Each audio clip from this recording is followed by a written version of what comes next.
Now, the Hunt Palmer Show. A magic beyond anything you could ever imagine.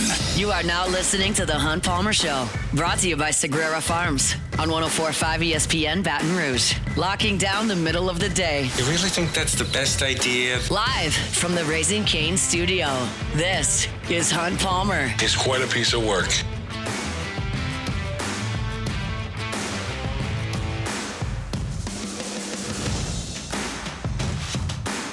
Hour 2, Thursday edition of the Hunt Palmer Show, brought to you by Sagrera Farms Premium Angus Beef. Some of the best beef you will find anywhere, and it's just up the road in Ethel, Louisiana at Sagrera Farms. 2 places you can get Sagrera Farms beef. You can get it at the farm, Sagrera Farms, or you can get it at Supper Club. I was looking at Supper Club's social media earlier this week. Best cut they have ever gotten from Sagrera Farms this week. You're looking at almost 20 on the IMF scale there. It's flavorful. It is tender. It's a game changer for you. So if you're looking for some of the best beef in the country, you don't have to go far. Change the way you buy your beef. Go to Sagrera Farms Premium Angus Beef. Contact Sean Sagrera today and fill that freezer with that delicious, tender, flavorful beef.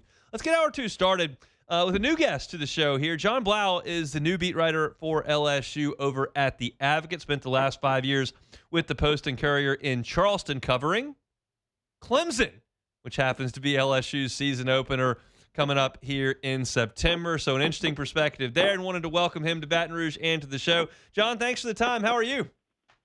I'm good. How are you? Doing quite well. I'm curious, before you took this job with The Advocate, how much Louisiana experience you have?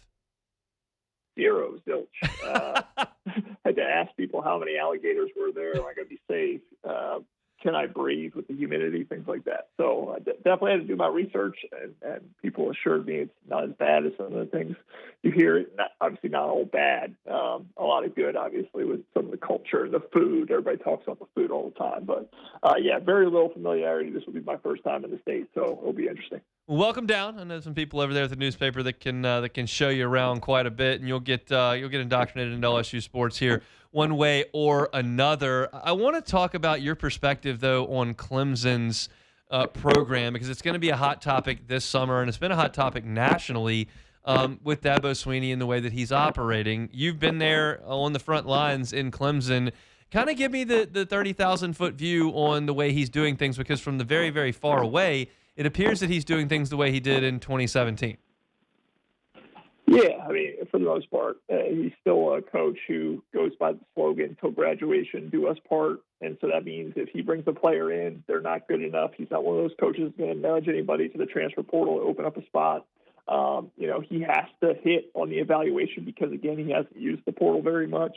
It is sort of, trending a little bit more towards normal in terms of they brought in 10 transfers this offseason. That was triple what they did the offseason before that. And the offseason, a couple off seasons before that, it was like a couple of backup quarterbacks they brought in via the portal. So he's adapting a little bit, but yeah, he's definitely been very, you might say, principled in terms of he just believes things should be done a certain way. He's very loyal. He doesn't want to bend on those principles, and that's obviously makes your margin for error much smaller in this era of college football when other programs are filling holes with veteran players. So. Definitely an interesting season for him. I mean, because last season was supposed to be maybe the vindication of that philosophy that he's had. He brought back all this talent, was able to retain all these players that had NFL draft potential, ended up having 8-9 players drafted this year. And then to have a 7-6 season was an absolute disappointment. He himself has come out and said it was a coaching failure. So really big year for him, and obviously a very big opener. But obviously a very big year for LSU, too, so that makes it a great game. Yeah, I mean, we thought when LSU and Clemson wrapped the game up in Clemson last year that it was just 2 great defense, championship-level teams, and it turned out those 2 were mediocre teams with decent defenses and terrible offenses, and that borne itself out over the course of the rest of the season. I'm curious your thoughts on what Clemson might look like this year. I know that that's not your job anymore, but a lot of guys through the draft, a quarterback that is exited in Cade Klubnik. Like, do you feel like this is a better team than the nation is giving it credit for? You're talking about a team that's not inside a lot of top 20s right now. Yeah, I feel like you develop a syndrome covering Clemson, just thinking it could always be better the next year. Like, there is a part of me that thinks this team could actually end up being better than last year. It's not as talented because, again, you got eight or nine guys going to the NFL that you got to replace. At the same time, it might be more complete because, again, they went to the transfer portal. They got 10 guys. A lot of those pieces in the secondary, that was one of the worst, areas for Clemson was just their pass defense, just way too many busts in the secondary. They brought in a couple of safeties who are veteran. Offensively, they didn't bring in a ton of players, but Matt Luke is the offensive line coach there, obviously familiar from the SEC at Georgia and Ole Miss. He's been starting to bring in some more talented guys. And at receiver, they got some dudes. I mean, they got T.J. Moore, Bryant Wesco Jr. Coming back. They got a couple tight ends, Olsen Pat Henry, Christian Benker, and they are bringing back an emphasis on running the ball, which they really got away from last year under Garrett Riley and Chad Morris, who's a retread of an offensive coordinator. I mean, he was the guy who kind of helped them ascend from 2011 to 2014. He said he's going to establish the run. They got a couple backs, brought in Chris Johnson Jr. From SMU, who's got a lot of speed. So if there's a chance they're a better team. At the same time, again, it feels like a syndrome that you develop because, who knows? They obviously did lose a lot of talent, so we got to see what it actually kind of looks like on the field. John Blau is our guest. Spent 5 years with the Post and Courier, the Charleston newspaper, covering Clemson. Now the Advocate beat reporter for LSU. So an interesting perspective on that season opener. Getting to know John a little bit here as he makes the move to Baton Rouge. What interests you about covering Lane Kiffin? Everything. That was a tweet. Obviously one of the more interesting career arcs of anybody in college football. I mean, again, you look at started as the young genius coach in the NFL with the Raiders, obviously a massive falling out with Al Davis. Then, he ends up bouncing back to Tennessee and then leaves really quickly for USC and then, some success and then fired there and then has to reinvent himself at Alabama and FAU and obviously Ole Miss and then, enrages another SEC fan base leaving Ole Miss before the season's over. So just a very interesting character there. Obviously, I think he tweeted today for the first time in like a month. He's trying to tweet less, but obviously he makes waves there too. So that obviously is interesting. But just the program of LSU overall, I mean, obviously this is a program with a lot of prestige. It's had a lot of success, won national titles under multiple coaches, and just made a huge swing here. I mean, obviously $54 million to Brian Kelly to go away, and he paid about $100 million to Lane to bring him in, and overhauled the roster with 40 transfers. I think that roster has been estimated at something like $40 million. So just a very, very intriguing, interesting program. Whether it's going to go well or not, we have to see. But I think regardless of whatever happens, it's going to be an interesting story to cover. I wanted to kind of tie all that together with starting there with Dabo Swinney and then kind of closing things with Lane Kiffin and then bring it all together at the end. Like, you've sat through a lot of Dabo Swinney press conferences, and from the outside in the national bubble, everyone kind of looks at Dabo and goes, really, that just doesn't – there's a negative connotation these days where I think there was a lot of positivity 8-10 years ago. How would you characterize the national perspective of Dabo and kind of what tying that into what you feel the national perspective of Lane Kiffin is, and now that you'll cover both of them? Yeah, I think when you're covering Dabo on the ground, you hear some of these things and you kind of understand what perspective he has. Sometimes you're surprised that that this is the thing that made news because again, his principles. You understand he believes that education is important. He believes that he doesn't want to push players out, and he wants to develop from the inside. And sometimes the things he says kind of get taken a little out of context. It sometimes feels like, but he's a guy with principles. He's genuine. You may not agree with what he says, but he does believe it. And so, it's going to be interesting to see again if he's able to kind of win the way he wants to win. He doubled down on it. Obviously he said last season was a coaching failure, but it really hasn't changed a whole lot in terms of, he only flipped one offensive coordinator, 10 transfers is a decent amount, but a lot of these guys are the same. And so he continues to be that guy. So it'll be interesting to see kind of how things go for him. And then Lane Kiffin, I mean, obviously he's a guy who has a lot in his past, a lot of scars. Verge Osbury, the AD at LSU, said that, hey, I wouldn't have hired him a few years ago because I just didn't feel like he was that mature. And there's a feeling that he's matured a little bit. So it's going to be interesting to interact with him and kind of see how different he is. If things continue to ascend in his career, which he's been ascending lately, or if, there are things that get a little rocky. He has experience with that. So it's going to be interesting to see kind of where the arc takes him. I think they're both fascinating personalities, both Dabo and Lane. So, obviously having them facing off in week 1 is going to be really, really cool. It certainly will, and you'll have a unique perspective of that inside Tiger Stadium for the first time. John, we appreciate a little bit of time. I know you're in the process of moving, and that's not a lot of fun, but welcome to Louisiana. Get settled, and we'll see you out on the 5,000-degree practice field at the beginning of August, all right? Looking forward to it. Appreciate the time, guys. Appreciate you. That's John Blau, who's now with the Advocate, just spent 5 years with the Post and Courier in Charleston covering Clemson. So I'm curious to get his thoughts as we get closer to that game, but I just wanted to I have not met John. He has just moved down to Baton Rouge and has not spent a lot of time here. So just wanted to get him on, get to know him a little bit, and certainly we'll see him out at practice moving forward. He's taking the role that Wilson Alexander vacated. Wilson has moved to On 3, where he's covering collegiate athletics a little bit nationally, and John is filling that role with Koki Riley and Reed Darcy, and of course Scott Rabelais and the crew over there at the Advocate. So appreciate John for giving us a little bit of time here on this Thursday. All right, we're chugging along here. Brought to you by Sagrera Farms Premium Angus Beef. We still got plenty to cover over the last 45 minutes of the show. We'll hear from Kellen Moore coming up in 15 minutes. Let's stick to the college side of things. Let's stick to LSU. Lane Kiffin was on Tyrann Matthews' podcast earlier this week. We'll have a little bit of sound from that coming up next. The Hunt Palmer Show. First American Bank and Trust, FABT.com, FABT.com. 116 years in our community. 116 years. That's a long time. Longer than I'm guessing, it's just a guess, any of you have been alive. There's a possibility somebody 117 years old is listening, but I think I probably would have heard of them.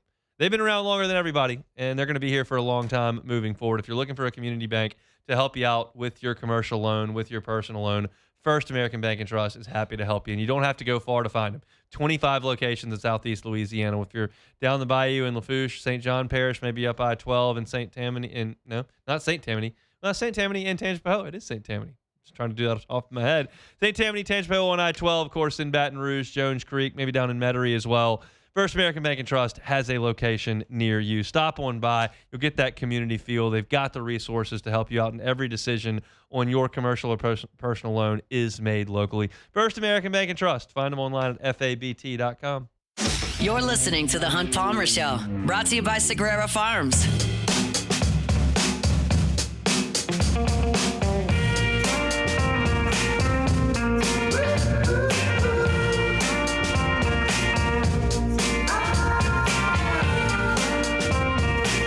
Watching Rory McIlroy tee off on his 18th hole of the day. He is 2 under par, playing the 9th, which is his final hole, started on the back 9. You can't play Shinnecock this week unless you're in the U.S. Open. That's just the deal. Or you can go to Swing Easy Golf Club.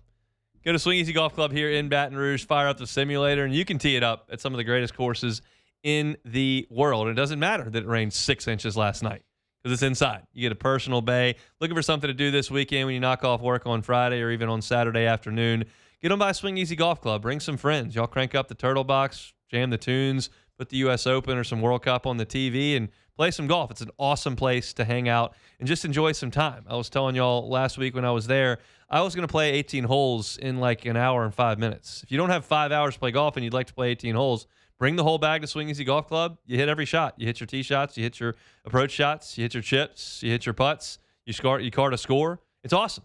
You can do that with your friends. You can do that by yourself. You can go to the driving range at Swing Easy Golf Club as well. Every single round you play, every single shot you hit is in those private bays. Comfortable seating, awesome televisions. They got cold beer there and seltzers as well. You can have a glass of wine if you're looking for one. Swing Easy Golf Club on Segan at Perkins. SwingEasyGCBR.com. All right, we had some Lane Kiffin sound at the top of the show talking about recruiting. He joined Tyrann Matthews' podcast, which incidentally is called In the Bayou. And Kiffin joined Tyrann, I thought had some interesting things to say, and I wanted to drill down a little bit deeper on some of those. And we'll start here talking about Sam Leavitt, because obviously Sam Leavitt's health, and then on top of that, his level of play is going to dictate a lot about what happens with this LSU team. You feel like they're pretty solid at a lot of positions across the board, but the play of the quarterback dictates so very much. And there have been times where Sam Leavitt has been awesome. There have been times where Sam Levitt has not been very good, and then most recently there have been times where Sam Levitt's not healthy. So the first step here is to get him healthy, and Lane Kiffin talked about where Sam Levitt is. He's doing well. He's been out there now and pretty much full strength now. Really good arm, really smart. I mean, he's in there just grinding all the time on stuff. NFL mindset quarterback from preparation standpoint. Now we just got to put everything together in year one. A little bit late because now he's just finally cleared now and a lot of new pieces around. So it's going to be a big summer and fall camp. Big summer, I think, for Sam Levitt. If he's able to go out there and work with some of those receivers, I think that's a big deal. It's not necessarily a huge deal for everybody. I know everybody will point to Joe Burrow and Chase and Jefferson, summer of 10,000 catches and all that. Not everybody's going to be Burrow and Chase and Jefferson. So to try to make those comparisons is probably a waste of time. But to have some time in the summer before you get into installations and into camp where things are a little bit more fast-paced is a really good thing. So the healthier he is more quickly, obviously, the better. Kiffin was asked by Tyron, do you have to have a dual threat quarterback? And here's his answer. Yeah, we don't need to run them very much, They can be throwers, which we prefer throwers that can get out of trouble. Because the game comes down to so many times that the play is not in rhythm, the guy's not open, or someone comes free. What does the quarterback do on third down? And can he find a way to make that guy miss, like what we just talked about, Trinidad and the Sugar Bowl in Georgia, and guys are coming free. And it's like, we can do all this coaching, design, everything, but does the guy make the guy miss and make the play? And that's what we look for in a quarterback. That, yes, we want them to be elite throwers, but they got to be able to move around. The old, at least for us, we don't want the old school, way back pro style, sit there and can't move around with the big arm. They just don't make enough plays for you out of rhythm. And I think that's completely fair. I mean, there aren't a lot of those around anymore. Everybody's got somebody back there that can move a little bit. Like Carson Beck got to the national final last year, and he's pretty much a statue. He's more athletic than the average person. He's far less athletic than the average quarterback. And he sat back there and chunked it around a little bit. But that's not the case for most, and Lane Kiffin's not going to recruit that guy to LSU. Look, Joe was a guy that beat you with his arm, but he could make things happen with his leg, obviously, as well. And then Jaden here was another planet. But you got to have somebody that can move. And Sam Levitt moves really well when he's healthy, and it sounds like he is. Another thing that can help a quarterback besides his legs, the legs of the guys that he hands the ball off to. And we spent a lot of time in spring football talking about Dylan Jones. You don't need to hear me say it. Just hear Lane Kiffin talk about it. I think Dylan Jones, running back that came here from Wisconsin. Now, we haven't done tackling yet, and so there's still a lot into it, but really good feet and body control and really smooth runner. He was starting there and got hurt last year. And so not a big stat guy coming in, not much notoriety. We got a lot of portal guys that were highly ranked and all that. Yeah. We've got obviously the quarterback, the left tackles, an unbelievable player. And everybody knows about Tradez and Whitweeks and TJ. So there's a lot of names they already know about. Yeah. But I think Dylan has got a real chance. You could not have gone out to LSU's practice and come away with anything different. It was just very obvious when we went out to practice that he was making moves. And no, they weren't tackling ever, as he mentioned. And no, they weren't doing a lot that revealed a ton on the ground. They tried in some thud drills to simulate some inside run drills, but we understood what we were watching. It was a bunch of guys that didn't have leg pads on and nobody was being taken to the ground. But Jones was still making some plays in those drills. He was going through drills first. He looks a little bit different than the rest of the backs. It was just very obvious. That's not one that I'm going to pat myself on the back here. It was just very obvious. We went to camp that Dylan Jones is going to make some things happen, and I expect to see more of that come August. Let's talk about another transfer and a guy that has gotten some significant notoriety, and it's a position that Tyron knows very well. It's Ty Benefield at safety. I love having the great players around because they've already walked where these guys are trying to get to. Yeah. Right. Like Ty Benefield, I hope he came up earlier, as soon as I was thinking about you being here today, I said to Jeff Martin, I said, get Ty up here because I think Ty's going to be one of those legends to play here. Yeah. He's wired right. Oh, man, he got some unbelievable good size range. Too. Yeah. Great size. Yeah. 2.5. Great ball skills. Mm-hmm. And I'm like, you got to get him up here to meet you. And look, I'm not going to go as far as say he's going to be a legend at LSU. I think that was a little bit of hyperbole. But when you talk about going out to practice and seeing guys for the first time, he stood out. The same way, different build, very different build, but my reaction to seeing him the first time was similar to when I saw A.J. Halsey the first time. And I saw A.J. Halsey and I went, okay, I seen the stat sheet, which tells me he makes a ton of tackles. He gets his hands on the ball for interceptions. He's done that at 2 different places. What does he look like when I go, oh, he's built like a truck. Okay, that's gonna work. That was my thought of A.J. Halsey the first time I saw him. And keep in mind, A.J. Halsey was not here for spring last year. He got here in the summer and was only here for fall. So the first time I saw him was in the indoor facility the first day of fall camp. Benefield had all the stats at Boise, tons of tackles, all conference honors, interceptions. And then you go out to the first day of spring ball, and I see Ty Benefield. I'm like, oh, yeah, he's the tallest guy out there. He's filled out. He moves really well. Like, that's going to work. And Lane Kiffin is very much echoed that and has said things similar to that in press conferences previously. And they feel Ty Benefield could be the best player on the defense. I don't think that's a mouthful. Like, Whit Weeks has been awesome. TJ Dottery led the SEC in tackles last year. Prince William Onmielen has been a sack machine at Ole Miss. DJ Pickett's a 5-star recruit that's going to be a heck of a player for LSU this year. You could see the best player on the defense being Ty Benefield. And I think that's not an outlandish thing to say. And obviously Lane Kiffin kind of feels the same way. And this is the last quote that I wanted to play. It's a little bit longer, almost a minute, but it's a powerful topic of conversation that we can't really know. I can know what safety's really good. I can know how LSU's doing in recruiting. I can know whether or not LSU's winning or losing games. I can't tell how money changes players. I'm not in the locker room. I'm not at practice for that long. I don't know what's going on behind closed doors in meeting rooms. This is something that Lane Kiffin can know, that I just can't know how money changes players. And Tyron asked him that.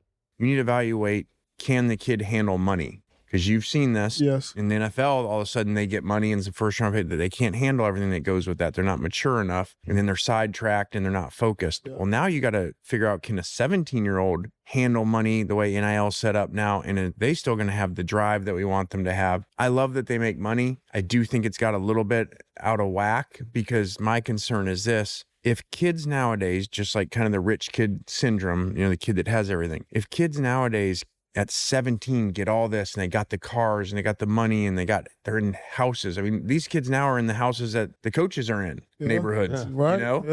Yeah, that's good in some ways, but does that lessen their drive? It's like, now I got what part I was chasing for, because some people chase the NFL for like that drive, that competitiveness to be the best, and some chase it for the money and what it brings. Well, if they're already getting that, I don't know that that's all good. It's interesting, right? And look, I can't speak to this out of, from a firsthand perspective, but I can speculate on it, right? Like a college kid who's, call it 21, you give that kid $1.8 million, and a 21-year-old thinks $1.8 million is just an outrageous amount of money. And for a 21-year-old, $1.8 million is a ton of money, right? But when you realize that he's going to live 60 more years, it's not that much money. And so if you allow $1.8 million at 21 to cut off your drive for the next 15 years of massive earning potential, you know what is a lot of money? $120 million. And that's what the great NFL players signed for. And if you let 1.8 get in the way of 140, now you've really screwed up. That's just my take on the situation. But it's really hard to convince a 21-year-old of that when they can go buy a house in cash, and they can go buy that car they've always wanted in cash, when they don't have to worry about checking the bank account if they want to go down to Miami for a weekend. Like, I understand it.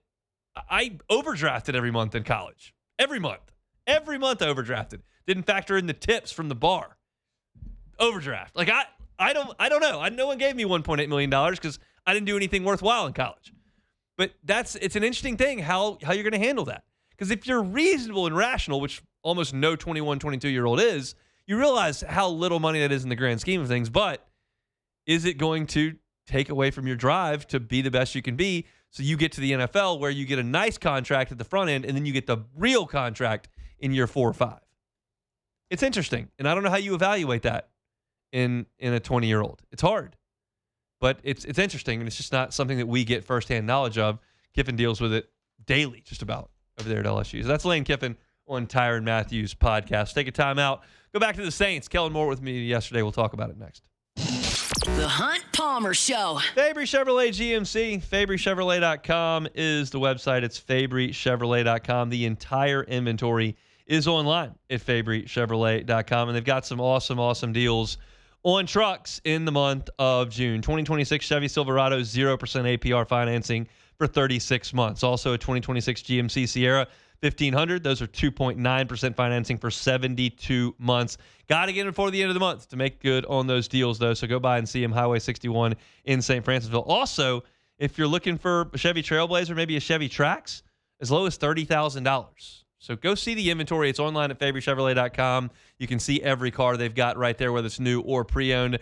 And make that short drive to St. Francisville. Go see them at Highway 61. It's Fabry Chevrolet GMC. You're listening to The Hunt Palmer Show, brought to you by Sagrera Farms.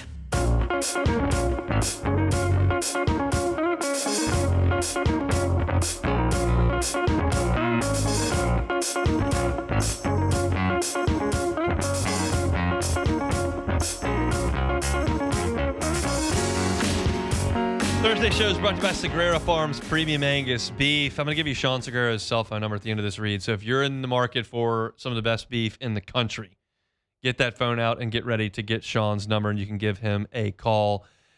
They've got unbelievable quality at Sagrera Farms, and this is not a guess. Again, last week they had a vet out to do some ultrasounding on the cattle there on the farm, and the standard for prime on beef is an 8 on the IMF scale, intramuscular fat scale. So if you're talking about 0, 2, 3, that's your select. That's the bottom of the barrel. Choice is like 60% of the beef out there. That's 3 to 8. Anything above 8 is considered prime. That's what you get at the finest steakhouses, right? Sean's got cattle on the farm right now that are grading 14, 15, 17 on that scale. Double prime in some cases. And I told you back earlier in the show that Supper Club got one of Sean's cows last week and said it was the best one they've ever gotten. Sean's got a process, and every cow is a 3-year process. It's genetically mated to create the finest in beef, and then it's a 3-year period. You've got raised on grass, finished on grain, dry aged 45 days, and you get incredible consistency. The fillets, the ribeyes, the flank steaks, the skirt steaks, the picanhas, chuck roasts, briskets. It's all there. Ground beef, the best ground beef you'll ever have. We don't make burgers at the Palmer House unless it's with Sagrera Farms beef. My wife has made that decree. So if you're looking for some of the best beef in the country, you can get it just outside Baton Rouge. Call Sean, 225-719-1723. It's 225-719-1723. It will change the game on how you consume your beef. You can fill that freezer with a side, a quarter, a whole cow. Maybe you can split it. Father's Day's coming up this weekend. Call Sean. I don't know if you can get a cow in 3 days. It's a little bit of a longer process than that. But you can start that process for the dads in your life and make sure they are very, very happy the rest of the summer. It's grilling season. Only grill the best. Sagrera Farms Premium Angus Beef. All right, let's transition to the New Orleans Saints. Kellen Moore met with the media yesterday to kind of put a bow on mandatory minicamp. Saints had great attendance. Seems like the roster's relatively healthy. You've got bumps and bruises at running back, Devin Neal, obviously, and then Kendre Miller is always in that boat, it appears. But a lot of good news coming out of the Saints, especially the signing of Cam Jordan, which we talked about at length the last 2 days. What I wanted to do was go through the other guys that are competing with Cam Jordan for playing time. And we'll start with Anthony Jennings, who the Saints brought in this offseason, and what makes him special. Yeah, I think obviously strength, stoutness, physical play. I think he's got a really high IQ. You can tell he just processes the game in a very easy manner. I think what's cool is watching him just hop in there and try and find every opportunity he can to help this team. You know, I think the special teams component is kind of cool. Talked about that with Tyree yesterday. These guys are just trying to find roles and find opportunities, which is great. And, you know, he's played a whole bunch of games for a reason because he's a really consistent physical football player. And I think he's going to have a role in this team. There may be a special teams aspect to it, as Kellen Moore said, but You've got Carl Granderson, who needs to step his game back up this year. You've got Chase Young, who I believe had an awesome year, and we'll talk about him in a second. But Anthony Jennings has played a lot of football in the National Football League and has done a really good job. And obviously you brought in Tyree Wilson as well, and that's a guy with immense talent that made him as high a draft pick as he was. And you bring in Cam Jordan, and you realize you want to keep him on something of a pitch count. And you got to make sure that you get those rotations right to keep guys fresh and create the best rotation, the best production that you possibly can. And Chase Young is a big part of that. And Kellen Moore talked about Chase Young yesterday. Feel great about Chase. Feel like he's gotten better from my exposure being with him for the last year and a half now. Just the growth he's taken and just the preparation, the work ethic that he's shown through the offseason is really impressive. Like, this guy loves to work. He loves to work really hard. I think he's gotten better. You can see as the season went on, he just kept getting better. And I think this offseason has been a good indication of where he's going. The leadership that he's provided, the energy he provides, certainly. But he's just, he's looking like he's getting better each and every day. He's got to be a closer. He's got to be a closer. He didn't have a chance to be a closer the first 2 months last year because the Saints weren't winning any games. But you're going to be, I believe, in a lot of close games this year. I think the Saints are a team that's likely to play a lot of very competitive games, and most teams in the NFL do. It's the most competitive league that we have. But he's got to be a closer when it comes to rushing the passer. He's got to be a game changer. He's got to be a difference maker. And I believe that he will be. He played great last year. The numbers in the production, just from a sacks perspective, weren't eye-popping, but if you watched him and then you look at the PFF grades and you see how he was impacting games, he had a huge impact. He's still very much in his prime. He's not an old player, and he's got to be awesome for this team. And look, you're talking about a guy that Kellen Moore sees a different attitude in. I think when you have a successful season and you kind of are building, confidence comes from that, and I think you can sense that from Chase. And I think also when Cam wasn't around, there's an expectation of there's a leadership void there, and for Chase, for Grando, for Chris Rumpf, these guys who've kind of been here to help lead that group, I think is an important part. He's a key cog to this thing. We don't talk a lot about Chase Young because he kind of is a constant, and we know that it's it's not really a question mark on the roster. It's like, who's your best pass rusher? Chase Young. Who's your starter at right end? Chase Young. Okay, well, we got that. There are question marks at what the running back rotation looks like beyond Achane. There are questions at how much they're going to use the tight end. There are questions at what Jordan Tyson is at wide receiver, what Tyler Shuck develops into. Can the interior of the offensive line play better? Are your tackles going to grow up? There are questions on the defensive side. What's going to happen at star? Do you have enough depth at corner? Do you replace Demario Davis? There are so many questions for us to talk about. Do we talk about all those? We don't talk about Chase Young because he is what he is. But he's one of the most important players on the team. He's got to be awesome this year. He's got to be a Pro Bowl player for the Saints this year. And the feeling is that he's working certainly in that direction for New Orleans. Now, as far as a bigger discussion, 11 on 11 is something that Kellen Moore wants to do more of in this offseason. He felt like, and look, it was his first season last year.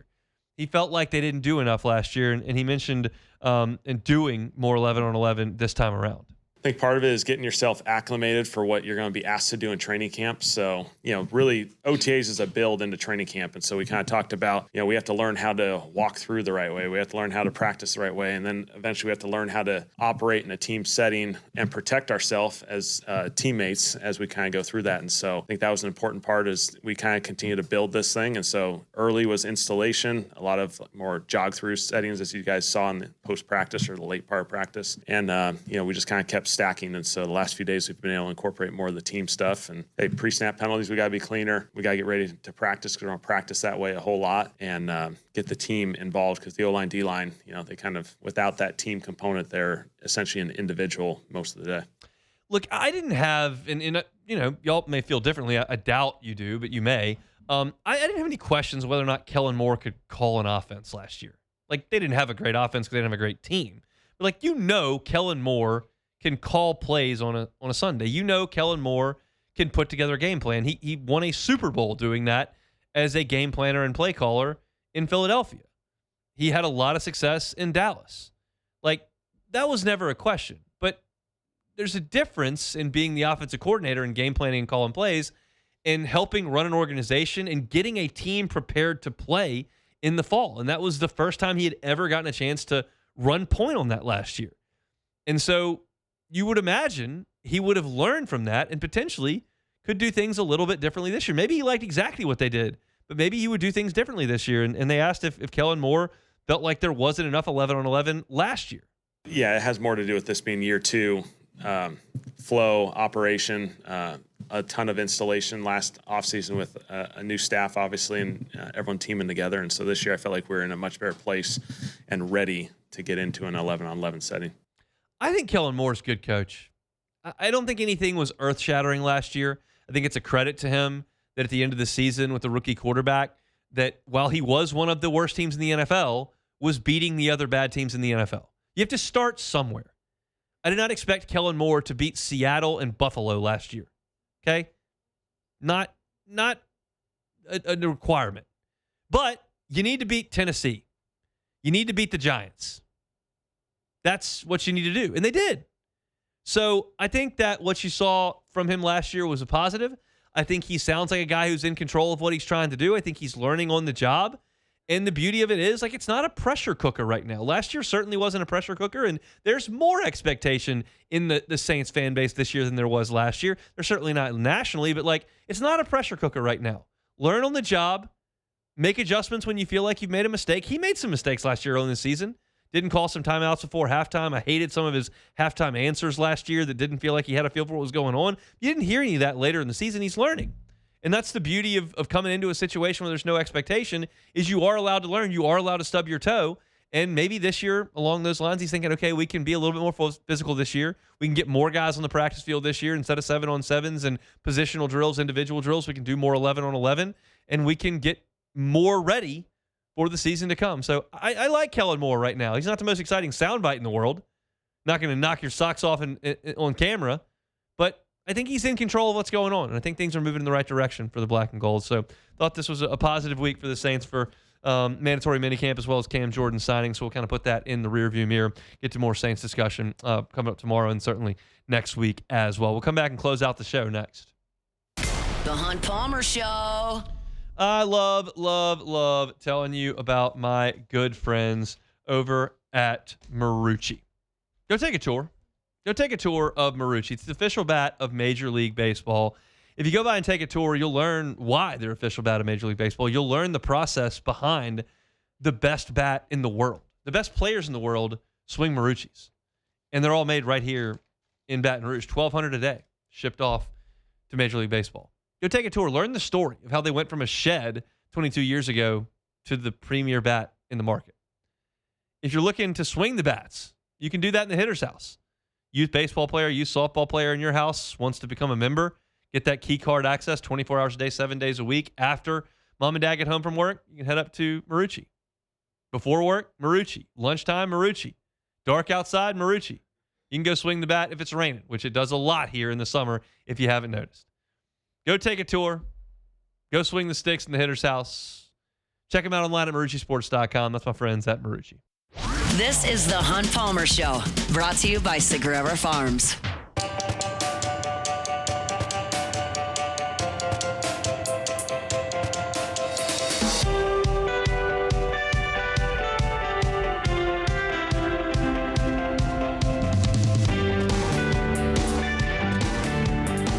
Winding things down here on a Thursday, brought to you by Sagrera Farms Premium Angus Beef. And Jordan, I didn't get a chance to watch the College World Series last night. I'm assuming that Georgia handled Oklahoma, right? No, I was actually watching it for once. No, Oklahoma. No, man. No, man. Oh, I'll be real. So I tapped in. Oklahoma, I didn't know that these two brothers as pitchers or whatever. Yeah, these they're not guys pitchers. Are, the other one. Infielders. These guys are nasty, man. Oklahoma. Oklahoma's brothers. Yes, Oklahoma the Mercurius brothers. Yeah, I those thought you were guys. talking about the Branch brothers who high-fived after the home. I saw that too. You know, I like the little moment, but I'm talking about, Oklahoma. The Mercurius brothers. Yeah. I was like, oh, okay. Second year in a row, they've had brothers. Last year, they had the Witherspoon brothers. Okay. You had Kyson Witherspoon and Malachi Witherspoon. And this year, you've got LJ Mercurius and Xander Mercurius. Yes. So, back-to-back years brothers. Yeah, I watched every pitch. It was incredible last night. Oklahoma, nice, man. they're just playing out of their minds. Yeah. I mean, they're hitting home runs by the truckload, which they didn't do all year. Their pitchers are dominating. The three freshmen they sent out there are dominating. Third baseman making sick backhand plays. Camden Johnson, unbelievable. They're making leaping catches at the warning track. Like, they are out of their minds. Like, Little Rock was out of its mind at the box last year. making diving catches in center field and hitting home runs, and Angel Cano going nuts. And, like, they were out of their minds, but they didn't have great players. Oklahoma's got talented dudes, and they're out of their minds. So that is this times 5. And they just boat raced everybody. I mean, just absolutely dominated. And, like, y'all are tweeting at me. I get it. Yeah, I don't, like, apologize 1 second for suggesting that a team that finished 11th in the SEC at 14-16 and lost his last 4 series is some sort of juggernaut. I did not see that coming. But you can't watch them play and suggest anything other than they are just on a raging heater. And the fact of the matter is that this is something I'm going to file away. Because while we do see championship teams at LSU, like last year in 23, that really don't hit a ton of adversity and really play great all year long, you don't have to play great all year long to be a championship team in college baseball. You do in college football. You have to play great all year. You don't in baseball. You can just get in and find a way. And they beat Georgia Tech, who was awesome, and they beat Georgia, who was awesome, and now they got to play North Carolina, who is awesome. And if they do it, they will have absolutely earned it. They did not have a great season. Like 14-16, losing your last 4 SEC series, losing 5 out of 10 SEC series is not great. And their pitching has been flipped from what it was when they came to Baton Rouge, where they sent L.J. Mercurius and Cam Johnson. Cam Johnson hadn't thrown a pitch, but they're great now. They've been awesome for a week, and I kept picking against them. I'll give you my championship series pick tomorrow, but I've been picking against them, and they haven't really cared. Impressive stuff. Take it or leave it. Take it or leave it. Take it or leave it. Today's hottest stories in sports, news, and sometimes even Hunt's life. The question is, will he take them or leave them? All right, so the Knicks championship parade is taking over New York City, but a lot of Knicks fans were very disappointed this morning because at 7:30, NYPD said no more fans are allowed as it reached peak capacity. Oh my God, I cannot speak right now. Capacity at 6 a.m. So, standing outside around 3 a.m., 4 a.m. for a championship parade. Take it or leave it. I'm going to leave it, but look. Leave it alone. It's a big deal. The Cubs had 5-6 million people at theirs. It was like one of the largest gatherings in human history, literally. I don't know how you come up with that number, but they did. Count that. Manhattan is like landlocked in there, and so it's a little bit tougher, and the Cubs parade was far more expansive than the little 10 blocks they did. So just didn't have the room to do that. You can't.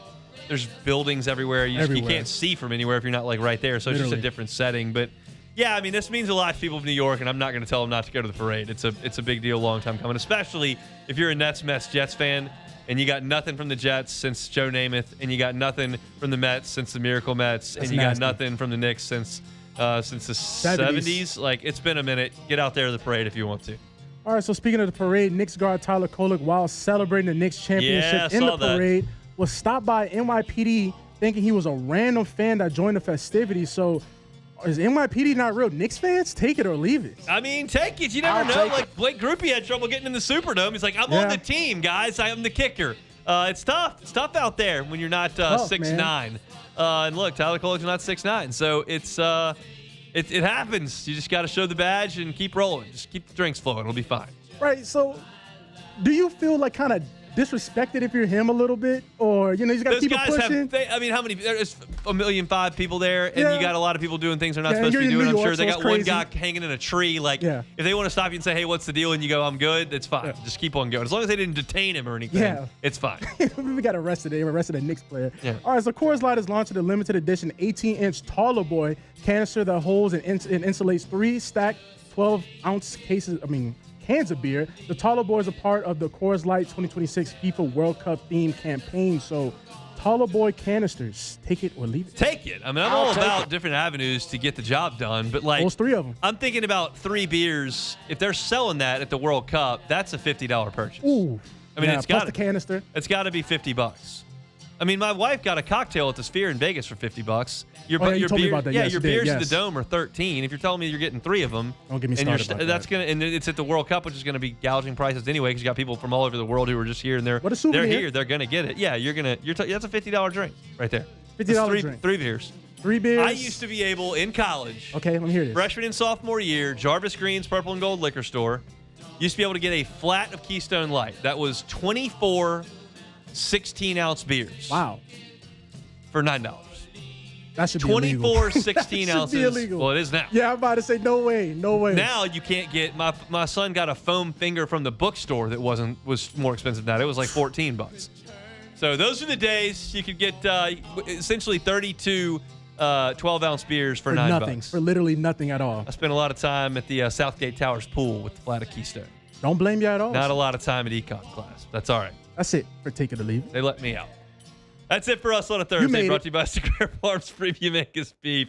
Appreciate y'all for hanging out with us. If you missed any of the show, catch it on demand wherever you find your sound. Matt's going to drive you home next on After Further View. I'm going to go watch some golf. We're back tomorrow, same time, same place.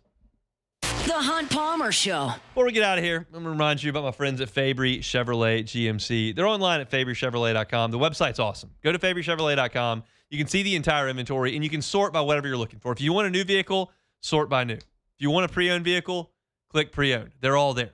If you're just looking for a make or model, not sure if you want new or pre-owned, search by make and model. You can do that. Maybe you've got a budget in mind. That's the hard cap. Search by price. Maybe you've determined that mileage is important to you. You can search by mileage as well. No matter what it is you're looking for, you can sort on the website by those specifications. That's one of the customer service perks of dealing with Fabry Chevrolet GMC. And then when you go to Highway 61 in St. Francisville, you'll see the difference. The people there are fantastic. The Fabry family makes sure of it. That's why they've been in business for 35 years doing things the way that they've done them. So if you're looking for a new Chevy Silverado, looking for a pre-owned Chevy Silverado, Fabry Chevrolet GMC. Maybe a Denali or a Yukon. They got it there as well. Go see them in St. Francisville. Fabry Chevrolet GMC.